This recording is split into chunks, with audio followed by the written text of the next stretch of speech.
So next head of income as well as last head of income is income from other sources.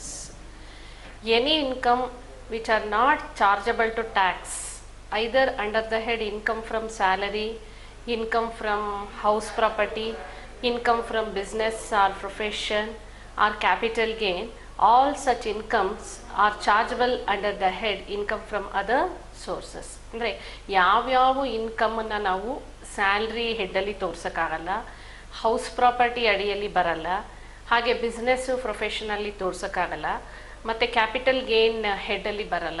So ಆ ಎಲ್ಲ incomes ಉಳಿದಂಥ ಆ ಎಲ್ಲ ಇನ್ಕಮ್ಸನ್ನು ಕೂಡ ನಾವಿಲ್ಲಿ ಇನ್ಕಮ್ ಫ್ರಮ್ ಅದರ್ ಸೋರ್ಸಸಲ್ಲಿ ನಾವು ತೋರಿಸ್ಬೇಕಾಗತ್ತೆ. And they are chargeable to tax. So ಅದರ ಆದಾಯ ಎಷ್ಟು ಬರುತ್ತೆ ಅದನ್ನು ಒಟ್ಟಾರೆ ಸೇರಿಸ್ಕೊಂಡು ನಾವು ಟ್ಯಾಕ್ಸನ್ನು ಕಟ್ಟಬೇಕಾಗತ್ತೆ. ಸೊ ಹಾಗಾದರೆ ಯಾವ್ಯಾವ incomes, which are all the incomes come under the head income from other sources. So let us see those income which are come under the head income from other sources. The first one is dividends. Okay, so dividend, as all of you know, so it is given on the shares. When you purchase the share, company is going to give you the dividend. So ಲಾಭಾಂಶನ ಕೊಡುತ್ತೆ. ಅದು earn ಮಾಡೋ ಪ್ರಾಫಿಟಲ್ಲಿ ಸ್ವಲ್ಪ ಲಾಭಾಂಶನ share holders ಕಡೆಗೆ ಕೊಡೋದನ್ನು ನಾವು dividend ಅಂತ ಹೇಳ್ತೀವಿ. So ಹಿಂದೆ ಹೇಳಿದೆ ನಾನು first residence and incidence of tax ಮಾಡಬೇಕಾದ್ರೆ dividend received from Indian company it is fully exempted from tax as per section 10 subsection 34. Okay, so Indian ಕಂಪನಿಯಿಂದ ತಗೊಳ್ಳುವಂಥ dividend it is always a tax free. But dividend received from cooperative society and from a foreign company shall be included and chargeable to the tax. Okay, dividend received from Indian company is fully exempted, but dividend received from cooperative society and from the foreign company that shall be included in the income.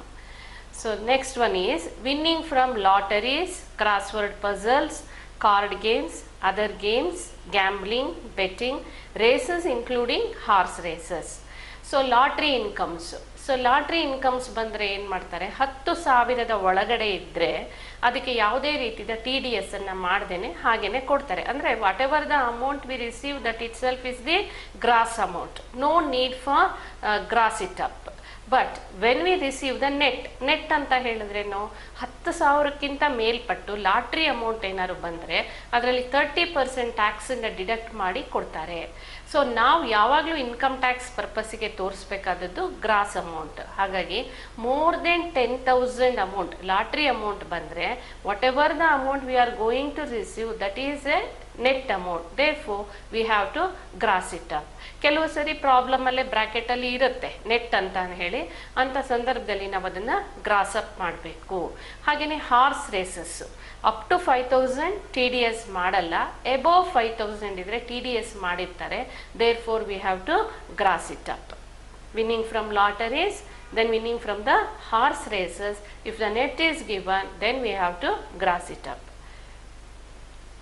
Then sum received by the assessee from his employees are deducted from their salaries as a contribution to any provident fund or superannuating fund or any fund under Employees State Insurance Act 1948 or any other fund for the welfare of such employees. But if the employer deposit the amount within the prescribed time in the employee's fund account, it will not be taxed in the employer's hands. It will first be included in his income, then it will be deducted. That means as an employer, he is going to deduct certain amount towards the contribution to the any fund like provident fund, recognized provident fund and some other superannuating fund. ಏನು deduction ಮಾಡ್ತಾರೆ employer ಅದನ್ನು prescribed ಟೈಮಲ್ಲಿ, so particular ಅಕೌಂಟ್ಗೆ deposit ಮಾಡಿದ್ರೆ, employees fund ಅಕೌಂಟ್ಗೆ deposit ಮಾಡಿದ್ರೆ then it is a tax free. Nothing is taxable in the hands of the employer. ಆತ ಏನಾದ್ರು ಡೆಪಾಸಿಟ್ ಮಾಡಲಿಲ್ಲ ಅಮೌಂಟನ್ನು after making the deduction from the salaries of the employee, if it is not deposited in the employees fund account, then it's chargeable to the tax in the hands of the employer. ಅಂದರೆ ಯಾವುದೇ ಅಮೌಂಟನ್ನು employee ಸ್ಯಾಲ್ರಿಯಿಂದ deduct ಮಾಡಿಬಿಟ್ಟು ಅಮೌಂಟನ್ನ prescribe ಟೈಮಲ್ಲಿ employees fund ಅಕೌಂಟ್ಗೆ deposit ಮಾಡದೆ ಹೋದಂಥ ಸಂದರ್ಭದಲ್ಲಿ ಎಂಪ್ಲಾಯರು ತಗೊಂಡಂಥ ಡಿಡಕ್ಷನ್ ಮಾಡಿದಂಥ ಅಮೌಂಟನ್ನು ನಾವು ಇನ್ಕಮ್ ಅಂತಲೇ ಹೇಳಿ ಕನ್ಸಿಡರ್ ಮಾಡ್ತೀವಿ. Then it is chargeable to the tax, otherwise it is not chargeable. Then income from hire of machinery, plant or furniture belonging to the assessee if it is not chargeable to tax under the head income from business or profession. So income from hire ಅಂದರೆ ಈ machinery, plant, furniture ಈ ಥರದನ್ನೆಲ್ಲ ಬಾಡಿಗೆಗೆ ಕೊಟ್ಟಂಥ ಸಂದರ್ಭದಲ್ಲಿ ಅದರಿಂದ ಬರುವಂಥ ಆದಾಯನೂ ಕೂಡ ಇನ್ಕಮ್ ಫ್ರಮ್ ಅದರ್ ಸೋರ್ಸಸಲ್ಲಿ ಬರುವಂಥ ಆದಾಯ, ಅಲ್ಲಿ ಅದನ್ನು ನಾವು ಆ ಹೆಡ್ಡಲ್ಲಿ ಅದನ್ನು ಹಾಗೆ ತೋರಿಸ್ತೀವಿ. ಹಾಗೆಯೇ next income from hire of machinery, plant, furniture belonging to the assessee and also buildings and letting of the building is inseparable from the letting of the above said machinery, plant or furniture.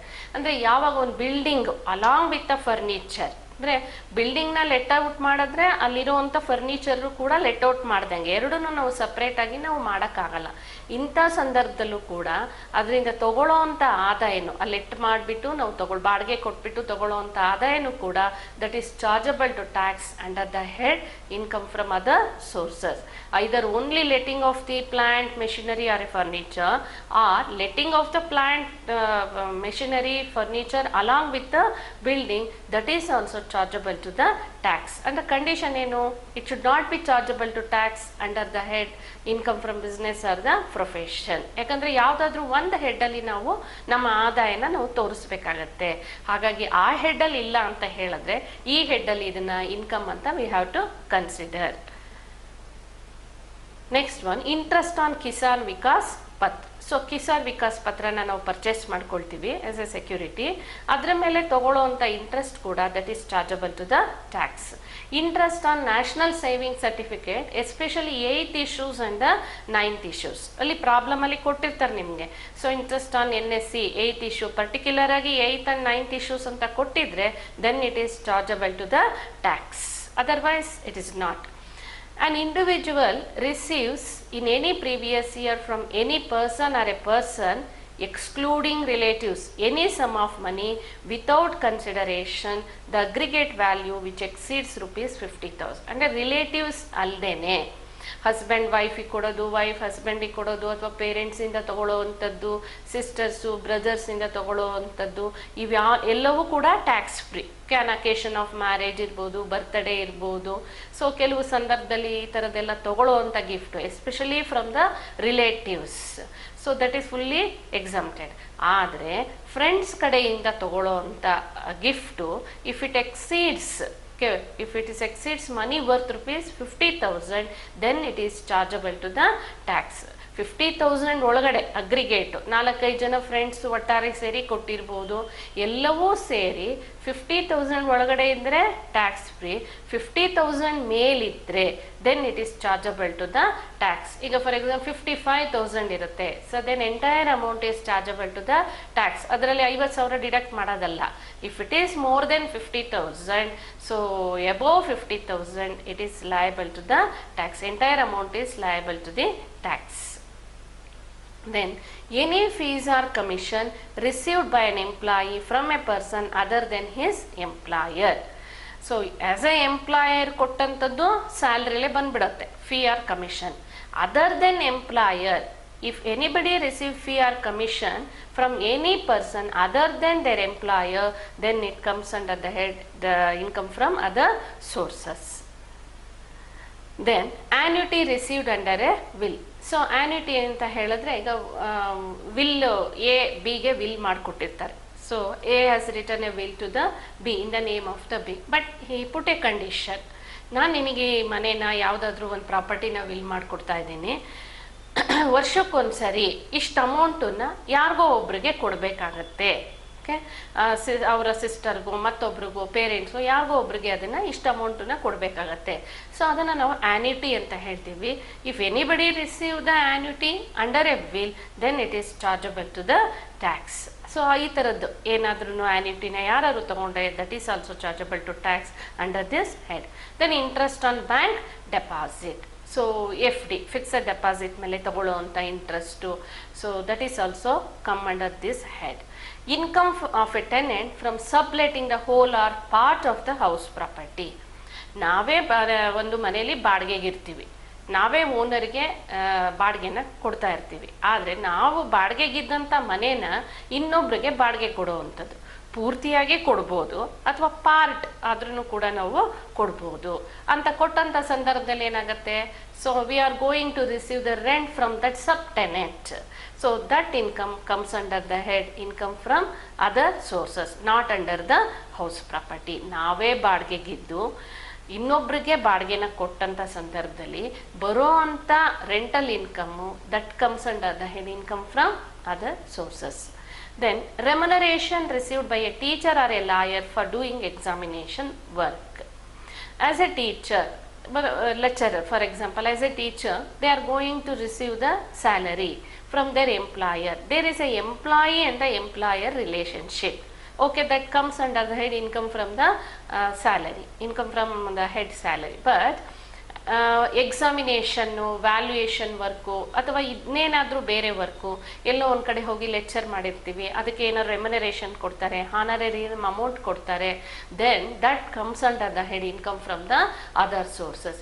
The main reason ಅಂತ ಹೇಳಿದ್ರೇನು, ನಾವು ನಮ್ಮ employer ಅಲ್ಲದೆ ಬೇರೆ ಕಡೆ ಹೋಗಿ ಕೆಲಸ ಮಾಡಿ ಅರ್ನ್ ಮಾಡಿರೋವಂಥ ಇನ್ಕಮ್ಮು ಅಲ್ಲಿ ಎಂಪ್ಲಾಯರ್ ಆ್ಯಂಡ್ ಎಂಪ್ಲಾಯಿ ರಿಲೇಷನ್ಶಿಪ್ಪಲ್ಲಿ ಬರೋದಿಲ್ಲ. ಹಾಗಾಗಿ it comes under the head income from other sources. So any remuneration like valuation amount irbodu, giving lecture amount, the remuneration irbodu, honorarium amount irbodu, all that comes under head income from other sources. So the next one is income of a royalty. So books ಬರ್ದಿರ್ತೀವಿ, ಅದ್ರ rights ಪೂರ್ತಿ ಒಬ್ಬ ಪಬ್ಲಿಷರ್ಸ್ಗೆ ಕೊಟ್ಟಿರ್ತೀವಿ, publish ಮಾಡೋದಕ್ಕೆ, ಮಾರಾಟ ಮಾಡೋದಕ್ಕೆ. ಅವರು ನಮಗೆ royalty ಕೊಡ್ತಿರ್ತಾರೆ. That royalty amount is also taxable. So but ಅದರಲ್ಲಿ ಕೆಲವು ಡಿಡಕ್ಷನ್ಸನ್ನು ನಾವು ತಗೋಬೋದು. ಆ ಬುಕ್ಸನ್ನು ಬರೀಬೇಕಾದ್ರೆ ಖರ್ಚು ಮಾಡಿದಂಥ ಕೆಲವು ಎಕ್ಸ್ಪೆಂಡಿಚರ್ಸ್ನ ನಾವು ಆ್ಯಸ್ ಎ ಡಿಡಕ್ಷನ್ ಆಗಿ ನಾವು ಅಲ್ಲಿ ತೋರಿಸ್ಬೋದು. ದೆನ್ ಡೈರೆಕ್ಟರ್ ಫೀಸ್ ಇರ್ಬೋದು. And agricultural income from land situated outside India. So in India ಆದರೆ tax free, fully exempted from tax. Any agricultural income from land situated outside India, that comes under the head income from other sources. Then income from markets, ferries, fisheries, etc. These are non-agricultural income, that is also chargeable. Then income from leasehold property.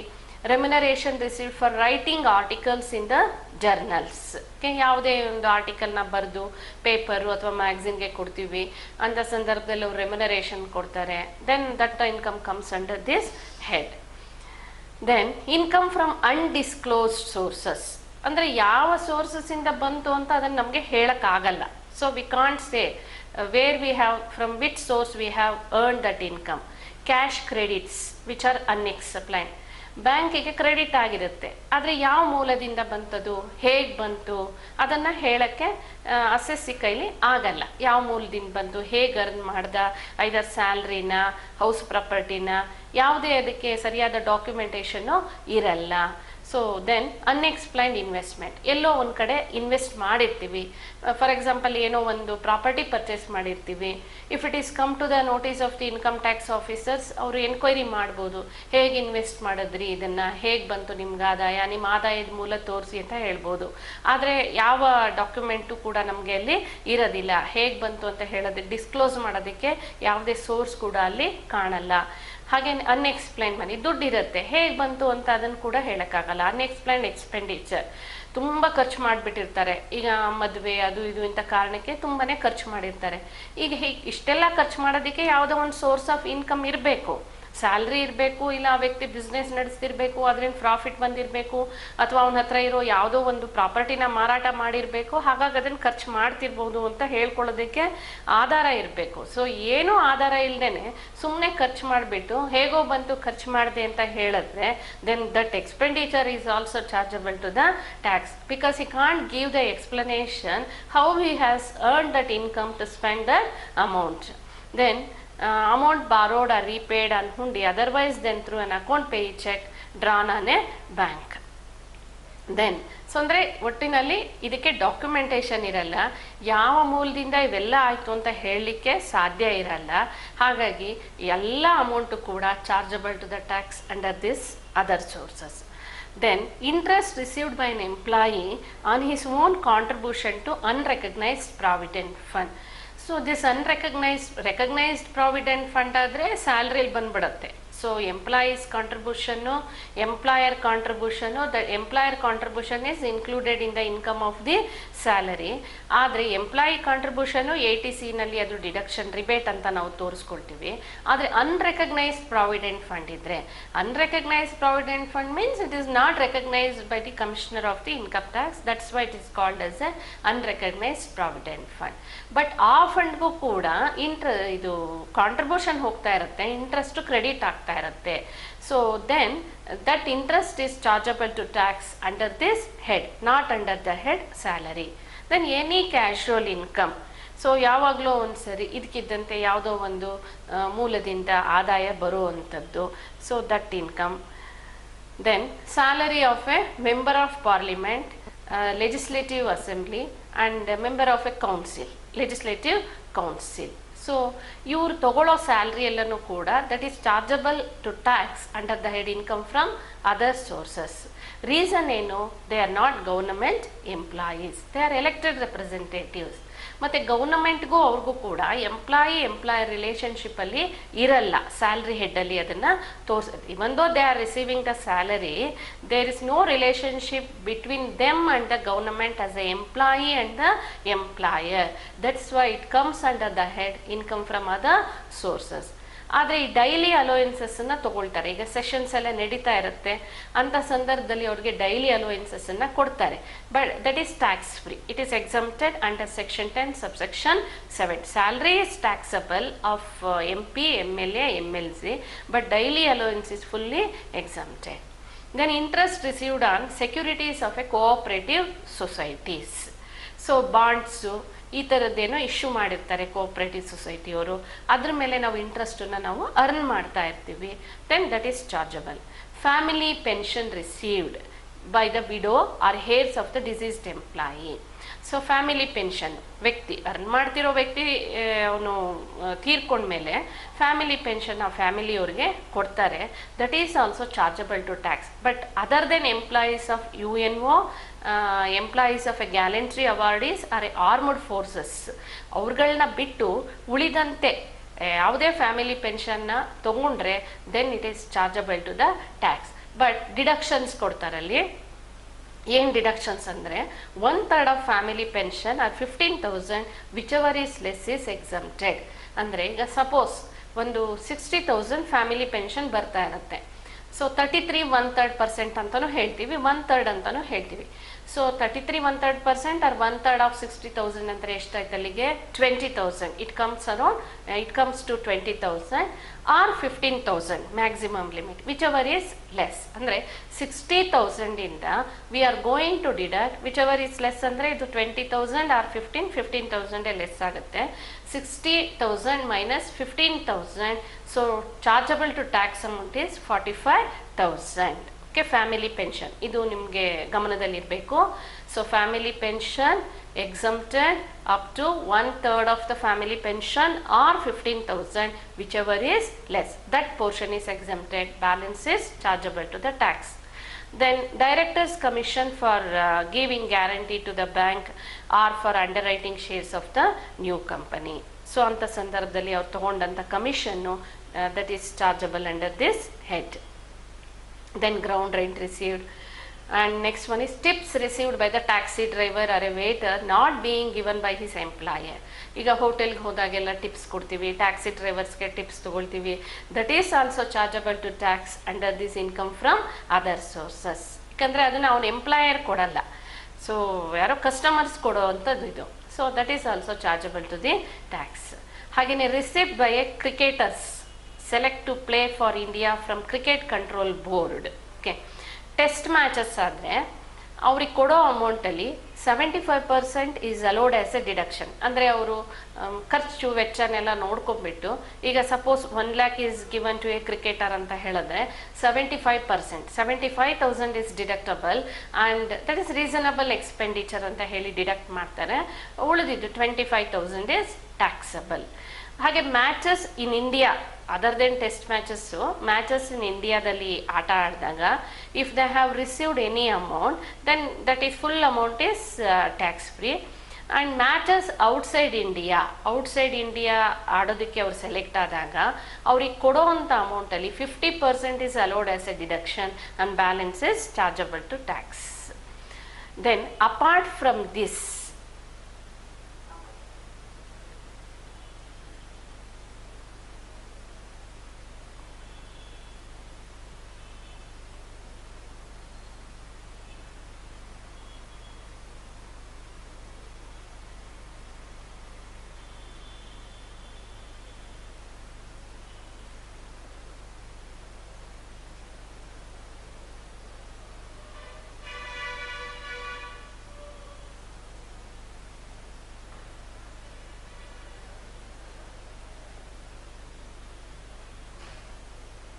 Current